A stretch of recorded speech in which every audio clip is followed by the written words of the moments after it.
ನನ್ನ ಯೂಟ್ಯೂಬ್ ಚಾನಲ್ಗೆ ಸ್ವಾಗತ ಸ್ನೇಹಿತರೆ. ಈ ಒಂದು ಸ್ಟೋರಿ ಎಲ್ಲಿ ಸ್ಕಿಪ್ ಮಾಡಬೇಡಿ.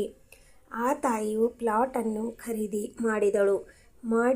ಆದ ಮೇಲೆ ಎರಡು ರೂಮುಗಳನ್ನು ಕಟ್ಟಿಸಬೇಕು ಅಂತ ಯೋಚನೆಯನ್ನು ಮಾಡಿ ಕೆಲವು ಜನರ ಹತ್ತಿರ ಸಾಲವನ್ನು ತೆಗೆದುಕೊಂಡು 2 ಅಥವಾ 3 ಲಾರಿ ಕಲ್ಲುಗಳನ್ನು ತರಿಸಿ ಒಂದೇ ತಿಂಗಳಲ್ಲಿ ಅವಳು ಬೇಗನೆ 2 ರೂಮ್ಗಳನ್ನು ಕಟ್ಟಿಸಿದಳು.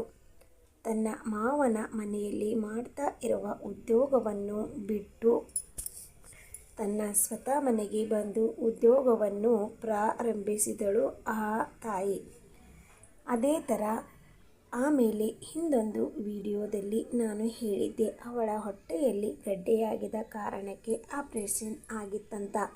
ಆದರೆ ಆಸ್ಪತ್ರೆಯಿಂದ ಬಂದ ಮೇಲೆ ತಾನು ನಡೆಸಿಕೊಂಡು ಬಂದಿರತಕ್ಕಂಥ ತನ್ನ ಎಲ್ಲ ರಿಪೋರ್ಟ್ಸ್ಗಳನ್ನು ಆ ತಾಯಿ ಹರಿದು ಹಾಕಿದಳು. ಆದರೆ ವಿಧಿಬರ ಹೇಗಿರುತ್ತದೆ ಅಂತ ಯಾರಿಗೂ ಕೂಡ ಊಹಿಸೋಕ್ಕೆ ಆಗೋದಿಲ್ಲ ಅಲ್ವಾ?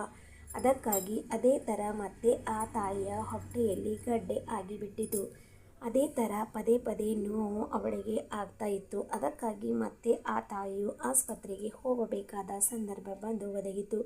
ಆಸ್ಪತ್ರೆಗೆ ಹೋದಾಗ ಆಸ್ಪತ್ರೆಯವರು ಹೇಳಿದರು, ನಿನ್ನ ಹೊಟ್ಟೆಯಲ್ಲಿ ಮತ್ತೆ ಗಡ್ಡೆಯಾಗಿದೆ, ಮತ್ತೆ ಆಪರೇಷನ್ ಮಾಡಬೇಕು ಎಂದು ಹೇಳಿದಾಗ ಆ ತಾಯಿ ಹೇಳುತ್ತಾಳೆ, ಹಿಂದೆ 1 ವರ್ಷದ ಹಿಂದೆ ಆಪರೇಷನ್ ಆಗಿತ್ತು, ಮತ್ತೆ ಏಕೆ ಈ ಥರ ನನಗೆ ಆಯಿತು ಎಂದು ಕೇಳಿದಾಗ ಅವರು ಹೇಳುತ್ತಾರೆ, ನಿಮಗೆ ಎಷ್ಟು ಮಕ್ಕಳು ಎಂದು ಡಾಕ್ಟರ್ಸ್ ಕೇಳಿದಾಗ ಅವಳು ಹೇಳುತ್ತಾಳೆ, ಒಬ್ಬಳು ಮಗಳಿದ್ದಾಳೆ, ಅದಕ್ಕೋಸ್ಕರ ನಿಮಗೆ ಮತ್ತೆ ಇನ್ನೂ ಮಗು ಆಗೋ ಒಂದು ಸಂದರ್ಭ ಇದೆ ಅಂತ ಅವರು ಪೂರ್ತಿಯಾದ ಹಿಂದಿನ ಡಾಕ್ಟರ್ಸ್ಗಳನ್ನು ವಿಷಯ ಮುಚ್ಚಿಟ್ಟಿದ್ದಾರೆ.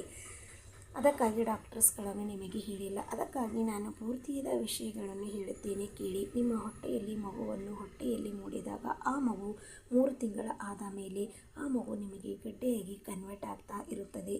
ಅದಕ್ಕೋಸ್ಕರ ಇನ್ಮೇಲೆ ನೀವು ಗರ್ಭಕೋಶವನ್ನು ಪೂರ್ತಿಯಾಗಿ ತೆಗೆದು ಹಾಕಬೇಕಾಗುತ್ತದೆ. ಮುಂದೆ ನಿಮಗೆ ಮಕ್ಕಳು ಆಗೋದಿಲ್ಲ ಎಂದು ಹೇಳಿದಾಗ ಅವಳು ಆಯಿತು ಸರ್ ತೆಗಿ ಅಂತ ಹೇಳುತ್ತಾಳೆ. ಹಾಗಾಗಿ ಸ್ನೇಹಿತರೆ, ಮತ್ತೆ ನಾಳೆ ಮುಂದಿನ ಒಂದು ಸ್ಟೋರಿಯನ್ನು ಹೇಳುತ್ತೇನೆ. ಅಲ್ಲಿವರೆಗೂ ತಮ್ಮೆಲ್ಲರಿಗೂ ನಮಸ್ಕಾರ.